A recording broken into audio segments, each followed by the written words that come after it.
Ron DeSantis, frustrated with questions about racists and accused bigots backing him, went on the counterattack Monday and said that his Democratic opponent in the Florida governor's race has anti-Semites around him. DeSantis focused his criticisms on two groups: Dream Defenders, a minority empowerment group that Andrew Gillum praised during the Democratic primary for governor, and the Council on American-Islamic Relations, whose members Gillum met with as mayor of Tallahassee in 2016. "I can find anti-Semites around him," DeSantis said in a video clip of an exchange with reporters circulated by his campaign. "But it's almost like we don't want to discuss that."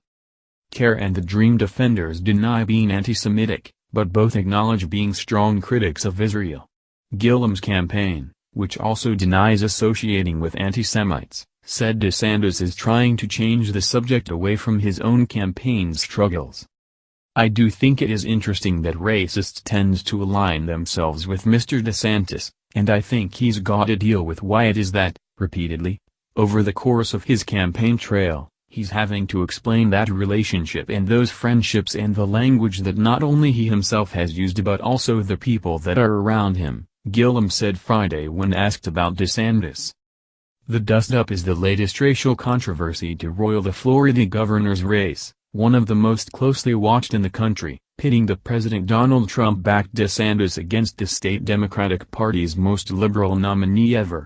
The specter of Trump, Gillum's unexpected win and the racial controversies in the race to lead the country's biggest swing state have given the race a national profile like none other in the past.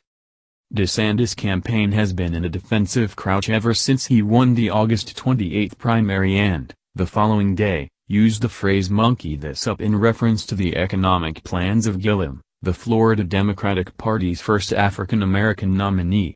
Democrats accused him of bigotry. DeSantis denied it. On Monday, DeSantis said he had to push back on the attempt to create a narrative about him when a reporter asked him about a Sunday rally of his in Sarasota that was attended by a few members of the group called the Proud Boys. The liberal Southern Poverty Law Center has called the Proud Boys a hate group, and their members have had their accounts suspended by Twitter for alleged hate speech. Their presence at the rally, which DeSantis' campaign said he didn't condone, came days after DeSantis disavowed a donor who wrote "F, the Muslim men," on Twitter in relation to former President Barack Obama. The donor, Steve Elmbick, secured DeSantis a speaking slot in February at a pro-Israel group's gala held at Trump's Mar-a-Lago club. DeSantis demanded to know why reporters weren't asking about CAIR. "Have you asked Andrew Gillum why he had CAIR, the Council of American-Islamic Relations, to Tallahassee in 2016? DeSantis asked. "He spoke to welcome them. They were an unindicted co-conspirator in the Holy Land Foundation terror financing trial, the largest terror financing trial in history. He welcomed them. He thanked them for what they were doing." In response, CAIR spokesman Ibrahim Hooper said DeSantis was talking nonsense and pointed to a Washington Post fact report that said the organization was roped into the terror trial by the federal government to be a witness in the case, not because the group was complicit in any crimes. Hooper also said it was ironic that DeSantis was attacking the group for being mentioned in an old federal trial when numerous associates of the president have pleaded guilty to federal crimes in an investigation that DeSantis has fought. "While the president is directly connected to felonious actions, we're not," Hooper said, adding that a number of pro-Muslim groups were in Tallahassee to protest 2016 legislation that punished anti-Israel boycotters. Gillum didn't bring the groups to Tallahassee. While CAIR and Dream Defenders support boycotts of Israel, Gillum actually supports the legislation cracking down on the boycotts, Orlando Weekly reported earlier this month. DeSantis also appeared to stretch the truth in calling CAIR out for its tactics in opposing the Israel-supporting legislation that passed the Florida legislature in 2016. "The CAIR people got kicked out of the House committees, because they were saying all this anti-Semitic stuff," DeSantis said. "I don't see the media going after Andrew Gillum." Video of the House committee in question, however, shows that other opponents of the legislation were removed from the House State Affairs Committee for interrupting the meeting by chanting, "Not another nickel, not another dime, no more money for Israel's crimes." The CAIR spokeswoman who opposed the legislation in committee was not among the group of demonstrators who were removed for chanting. DeSantis said Gillum's association with the Dream Defenders group was also problematic. They support boycotting Israel. They equate Israel to an apartheid state, DeSantis said.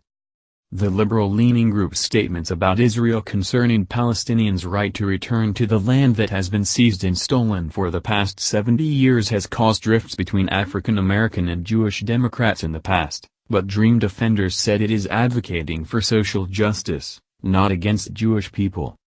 Dream Defenders spokeswoman Naila Summers accused DeSantis of trying to distract Floridians from his conservative agenda by picking on a group of young, working Floridians who work to make people's lives better and support things like quality public education, healthcare for all, higher minimum wages, affordable housing for all, criminal justice reform, the environment and so on.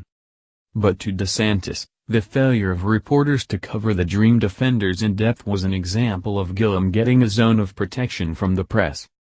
So it's a double standard. It's an attempt to create a narrative. If I have a crowd with 500 people, how the hell am I supposed to know who's in the crowd? He said. You do not do that with Democrats.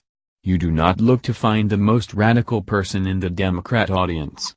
I'd like you to start doing that. Gillum's campaign, meanwhile, noted that DeSantis had spoken at a 2017 Restoration Weekend conference attended by two other conservative speakers who had been accused of anti-Semitic remarks and leanings. And Republicans have revived an attack on Gillum's running mate, Chris King, that briefly surfaced on the Democratic primary campaign trail. King, a liberal evangelical, had complained that his Christian faith was held against him in 1999 when he lost a campaign for Harvard student president and complained he was nailed to the cross by the college newspaper where, he said, most of the editorial staff that was so hard on me, the vast majority were Jewish. I recognizes that everything in your life is fair game, King, explaining his remarks, said this summer on the Strange Days podcast in Miami. The comment that I made there I've said was wrong. It hurt feelings. And I was sorry about making that comment 20 years ago. It was certainly not reflective then or now of my belief in diversity. I was a progressive Democrat then. I actually got beat by, I think, the chairman of the Republican Club at Harvard, which is unfortunate.